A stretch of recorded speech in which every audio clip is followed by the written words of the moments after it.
What's up, blockchain? This is Nick from Truthblitz. Hope you guys are having a good one.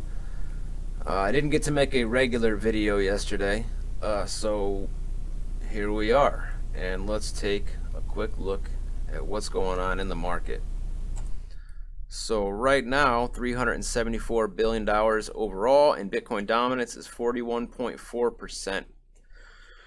And we are really struggling to stay above $9,000. Currently, we're at $9,163. And what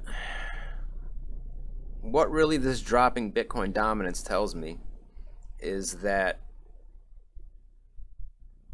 people are getting into Bitcoin, which raised the price, but yet the dominance is dropping. So that tells me that people are going from Bitcoin to altcoins, and you can see that here. We are mostly green in the market currently. So that seems to be happening. As I said, we are really struggling to stay above 9,000. We were just at 94.95 a couple hours ago, and we are slowly dropping back down. We're probably going to test the 83-8400 area again. I just spoke with Crypto Blood on the phone, and he believes that to be the truth as well.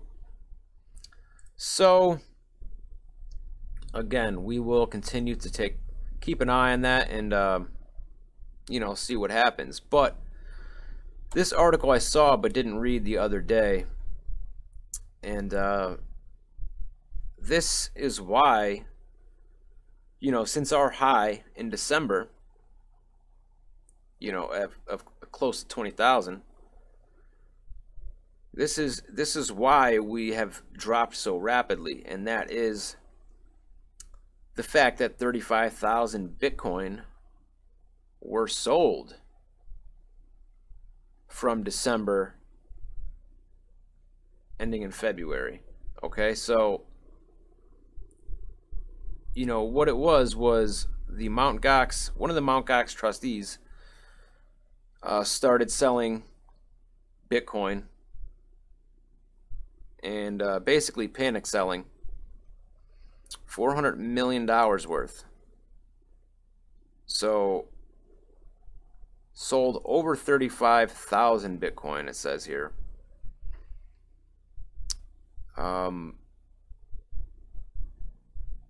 So that's really the reasoning behind that.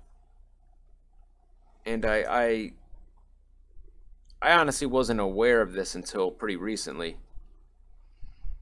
I know it was talked about by a couple people on their channels. Bix Weir talked about it as well. I mean, at the same time, even if this didn't happen, we rose in price so fast. And I was just, like I said, I was just talking to Crypto Blood, and we talked about this, how I wish I had taken more profit at the top. Now I do take profit, but where we were in late December to where we are now, when I look back in hindsight, I really wish I had taken a lot more. And really what I was going to say was, we had went up in price so rapidly that we were bound for a big correction anyway. Now, that is what drove all of these people who knew nothing of Bitcoin, knew nothing of cryptocurrency to begin with. That rapid price increase is what drove them in, and many people bought at the top and are left with a very bad taste in their mouth because of that, because they're down over 50%. So the smart ones are still hodling, because we will go back up. When we go back up, I don't exactly know, but we will. And there's a lot of uncertainties right now with all of the regulation talk, both here in the US and abroad. There is just talk of regulation everywhere you look. And we're going to talk a little bit about that right now.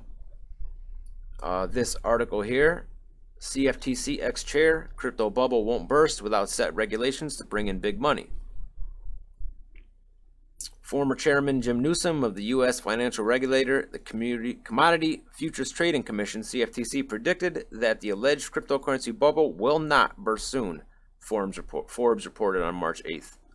According to Newsom, the lack of a concrete regulatory framework means that institutional investors are still not participating in cryptocurrency markets without clear regulations at the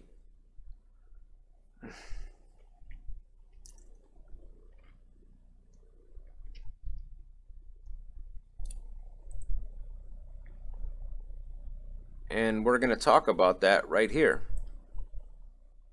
CFTC ex-chair, crypto bubble won't burst without set regulations to bring in big money. Former Chairman Jim Newsom of the U.S. financial regulator, the Commodity Futures Trading Commission, predicted that the alleged cryptocurrency bubble will not burst soon, Forbes reported on March 8th. According to Newsom, the lack of a concrete regulatory framework means that institutional investors are still not participating in cryptocurrency markets. Without clear regulations and the resulting injection of big money, a burst of the crypto bubble remains unlikely, Newsom told Forbes. Commentators inside and outside the cryptocurrency realm remain at odds over whether crypto assets are or ever were in a price bubble. Newsom commented from his new position as a central advisor to the U.S. policymakers on cryptocurrency. This week, he was due to deliver a report with former chairman of the Securities and Exchange Commission, SEC, Paul Atkins, but the report was postponed, Forbes reports.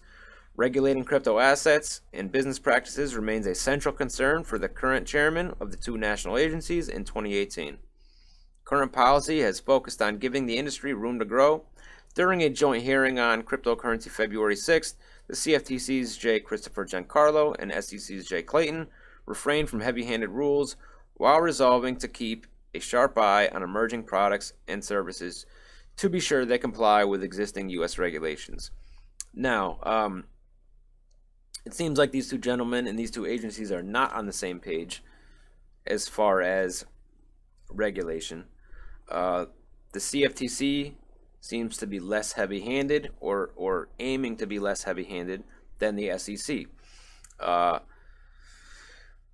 The CFTC is basically calling cryptos a commodity while the SEC is calling them securities.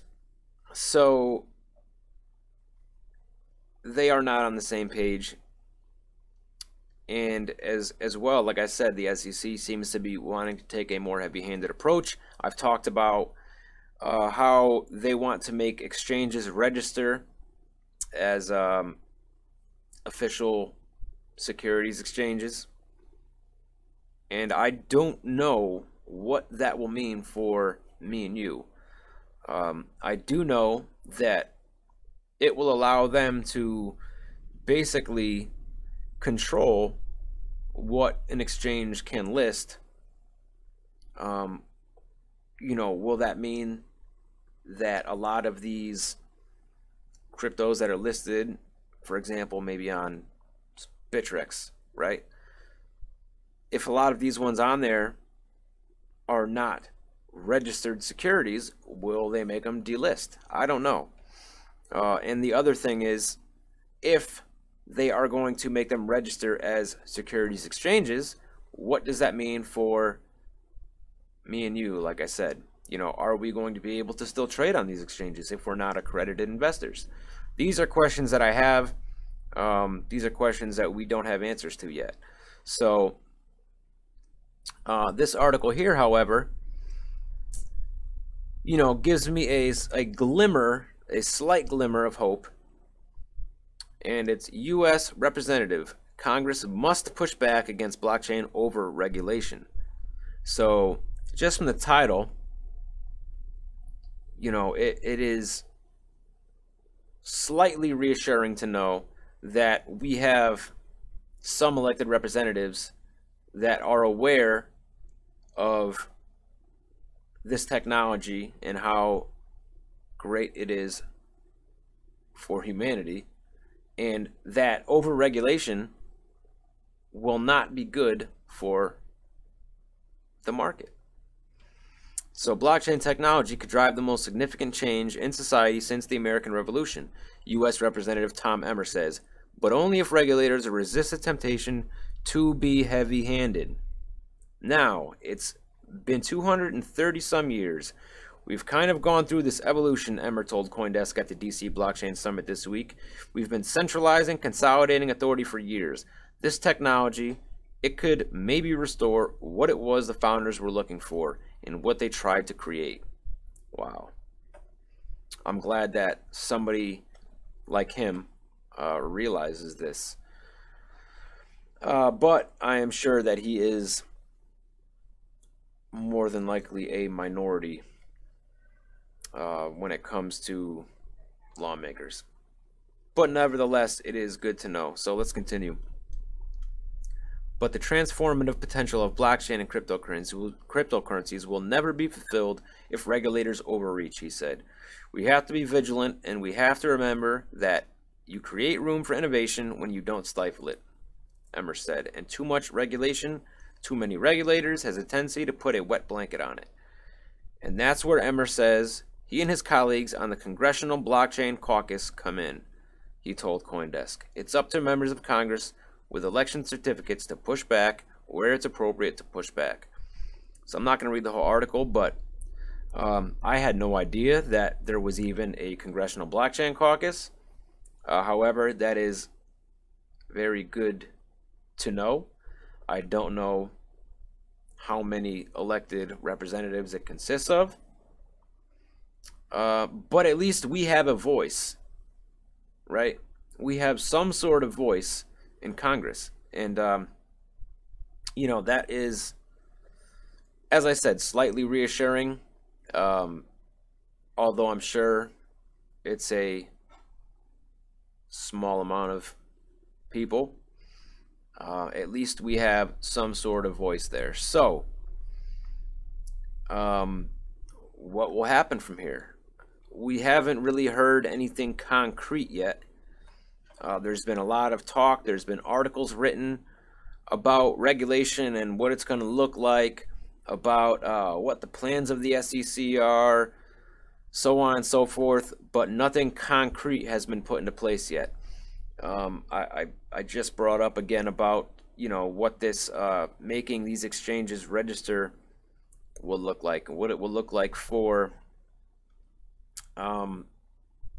the average investor, such as you and me, who are not making $200,000 a year and are accredited investors. So what I do know is, even if they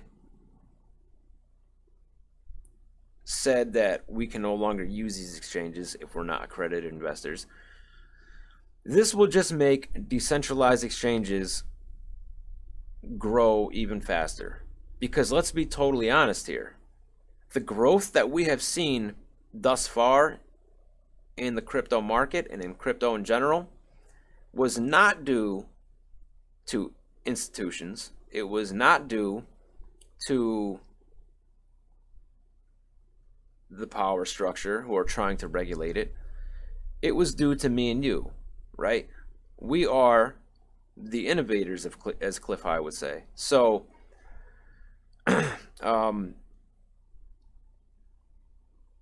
basically, I believe and am hoping that heavy-handed regulation will backfire. I know that Cliff High said that a lot of the regulation will backfire. The bad regulation, I believe he said. So let's just hope that that is the case. I believe that's true. This is the beauty of this being decentralized, though, is that, you know, they can't really stop this. You know, it's too far in, and it's a decentralized technology. They would have to shut the internet off. So anyway, guys, that's pretty much it. I will talk to you guys soon. Oh, I talked about my, should I make other videos, so on and so forth. So what I did was I set up a new channel. I don't have any content on it yet, but it's set up, it's there. So those who want to check out videos when I start putting them on about other topics aside from crypto, I will leave a link in the description so you guys can check that channel out, and I'll see you guys later.